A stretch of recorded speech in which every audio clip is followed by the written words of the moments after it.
እንዴ ምንድነው የምትሽኮረመመው? ምን ሆንክ? የሆነችን ዛጋ ከዛ ልንተዋወቅ አሰብኩና እሺ ከዛ በቃ ምንድነው ታዲያ ልንተዋወቅ። ኧረ በስመ አብ! ደግሞ በዚህ ጥርስ ነው የምስቀዋ። አይተኸዋል? ግን ቢጫ ከሆነ የሆነ ከልብስ በላይ ነው እንደውም ቢጫ የሆነው ጥርሴ። አዎ ቢጫ ነው። አዎ በጣም ነው የሚያስጠላው። መጣው ጠብቂኝ፣ የልትር ነው ጠብቂኝ። እንዴ ጥርሴን እንደዚህ ብለሽማ አልቀርም ብዬ ለፈገግታ ውበት አንደኛ የሆኑት ባምቢ ደንታል ክሊኒክ ኤርኩኝ። እኔ የኤርኩት ሲኤምሲ ነበር፣ ግን ጀሞ፣ ቦሌ ሚካኤል፣ ልደታና ቤተል ብራንች አላቸው።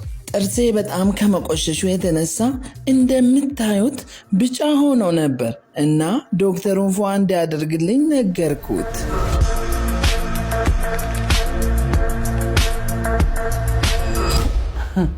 እንዴ ጥርሴ ነው ግን ጥርሴ በቃ አሁንም አይጂ ቅድም ቢጫ ነው ከልብሴ በላይ ቢጫ ነው ያለች ጥርስ።